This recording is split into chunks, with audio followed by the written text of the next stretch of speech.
Assalamualaikum warahmatullahi wabarakatuh. Selamat siang, selamat berjumpa kembali dengan channelnya Geber Kicau ya. Yang mana di video kali ini saya akan membahas tentang rawatan supaya burung kita itu cepat gacor ya, dan mudah-mudahan nantinya cepat konslet ya. Ya, untuk pencapaian ke gacor ataupun nantinya ke konslet itu diperlukan beberapa tahapan ya untuk burung-burung kesayangan kita ya. Walaupun itu di jenis kelamin jantan betina itu memerlukan proses untuk burung kita itu supaya gacor ataupun ingin burung kita itu menjadi konslet ya. Kalau misalkan punya burung konslet tentunya perlu biaya atau modal yang sangat tinggi ya untuk burung konslet, lebih dari di angka 20 juta ke atas ya untuk burung konslet ya, untuk jantan maupun betina. Nah, bagi rekan-rekan kicau mania pecinta paruh bengkok yang ingin mempunyai burung konslet ya, dengan modal pas-pasan ataupun modal kecil lah ya, kita memerlukan perawatan yang intensif ya, rutinitas harian dan kesabaran yang cukup tinggi untuk menjadi burung kita supaya menjadi konslet ya. Di antaranya perlu tahapan-tahapan berikut ya, seperti burung kita tuh harus gacor ya, cuek ya.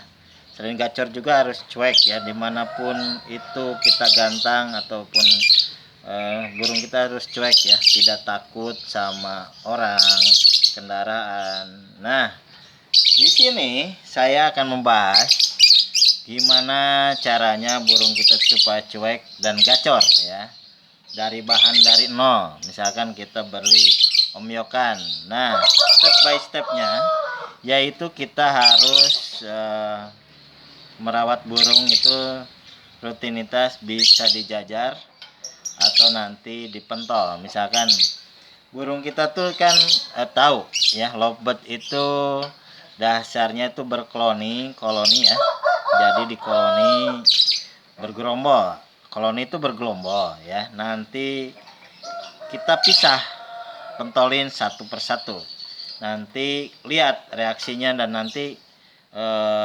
bila mana ngekek satu kali dua kali nanti bisa dikoloning lagi, dijajar seperti ini kembali, ataupun nanti dipisah kembali ya. Jadi bikin emosi atau stresnya itu tinggi ya. Jadi bisa dengan cara di koloni, dipantau kembali ya, rutinitas seperti itu. Nanti dilihat burung berkarakter konslet akan gacor bila mana nanti setelah di koloni, dijejer, dipisah, itu akan kelihatan gacornya ya. Dilanjut untuk step by stepnya ya. Untuk cara penggacorannya seperti itu, jadi kita koloni dijejer seperti ini ya. Nanti setelah ini kita pentolin ya satu persatu, burung kita tuh dipisah, ditaruh yang nyaman ya, tidak ada gangguan atau apapun, mau di dapur, mau di kamar, mau di tempat tetangga yang gak ada burungnya, itu bisa terjadi ya. Asalkan burung kita tuh nyaman, nanti kelihatan burung kita tuh akan bunyi dan bunyi, meskipun awalnya pendek, nanti akan agak melaran. Dan bagi rekan-rekan kicau mungkin ya bertanya ya, kalau misalkan dipisah itu ngeriwik ataupun sardot, itu nggak apa-apa, jadi itu bagian dari prosesnya ya, burung kita tuh gacor meskipun nanti ngeriwik, jadi birahnya tinggi nanti ngeriwik. Nah, kalau udah tinggi bisa ditaikin, emosinya juga bisa ditaikin supaya burung kita tuh enggak full ngeriwik. Dan nantinya ya, kalau misalkan sudah gacor, sudah kering ya, udah dobelan, itu bisa dikasih pasangan juga bisa. Jadi nanti kita lihat reaksinya.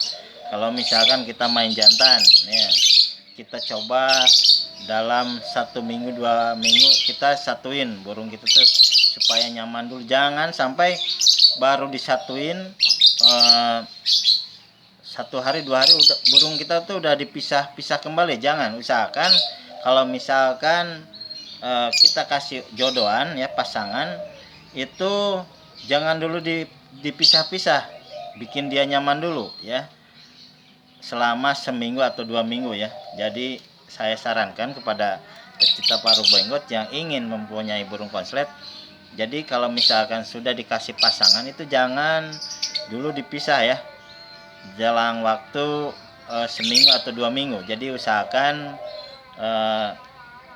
disatuin dulu. Nah, sudah 2 minggu atau 1 minggu ya, kita coba reaksinya gimana kalau misalkan kita petel atau pentol ya burung jantan kita. Kalau misalkan materinya di jenis jantan ya, jadi lihat reaksinya, atau dia mengeluarkan pekter kembali setelah kita kasih pasangan, atau sardot atau gelisa aja. Nah, dari situ kita akan lihat reaksinya ya, bila mana kalau misalkan si burung kita tuh cocok dengan pasangannya, dia akan panik, akan gelisah. Kalau misalkan kita pisah itu dia pasti akan mencari-cari bunyi, ngiplik atau pekternya pasti keluar kalau misalkan cocok sama untulannya ya, sama pasangannya.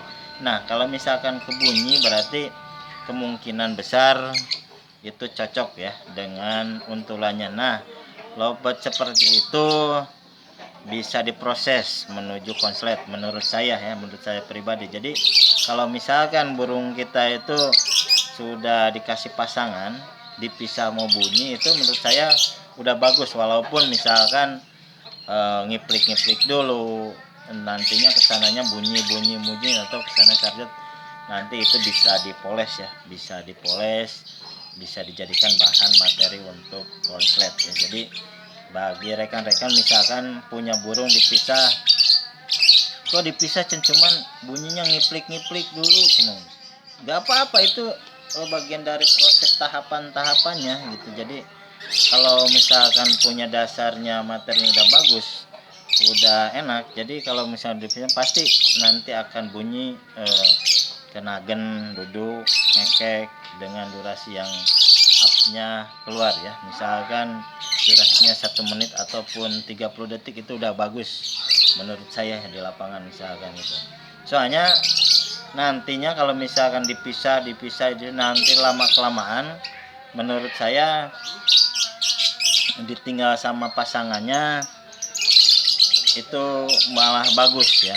Jadi misalkan kita kasih untulan betina, kita main jantan. Nah, usahakan kalau bisa pas kasih untulan itu jangan dulu ngawin ya. Menurut saya kalau misalnya burung kita udah gacor odor ya. Jadi kembali lagi, kalau misalkan burung kita itu udah gacor, udah enak, misalkan dikasih pasangan ya, usahakan pasangannya itu jangan dulu yang ngasih ngawin ya. Misalkan jangan dulu birahinya keluar, nanti malah bunyinya kurang. Kalau misalkan birahinya lari ke kawin, birahinya lari ke bunyi, itu biasanya akan ngedrop ya, karena udah ke kawin ya. Jadi misalkan selama 2 minggu itu, 1 minggu jangan kawin, nah 2 minggu ke sana nguncinya itu dikawin juga bisa ya. Jadi misalkan udah benar-benar enak, udah si jantan itu udah sayang kepada si betinanya, dipisah udah bunyi, itu udah bagus ya tahapannya. Jadi nantinya kita bisa melatih burung kita itu kegantangan ya. Jadi tinggal bawa ke gantangan, pisah, misalkan bawa ke lapangan, misalkan untuk jedanya yang cukup lama, misalkan kita itu udah betinanya disimpan di rumah, jantannya dibawa ke lapangan ya. Itu maupun mau digantang mau enggak, dibawalah misalkan ke lapangan. Jadi untuk menarik emosinya supaya nanti burung kita tuh pas datang ke rumah lebih gacor ya, lebih maksimal. maksimal lagi ya. Untuk teman-teman cukup sekian dulu video kali ini dan mudah-mudahan bermanfaat. Mohon maaf ya bila banyak salah kata karena saya masih tahap belajar ya. Assalamualaikum warahmatullahi wabarakatuh.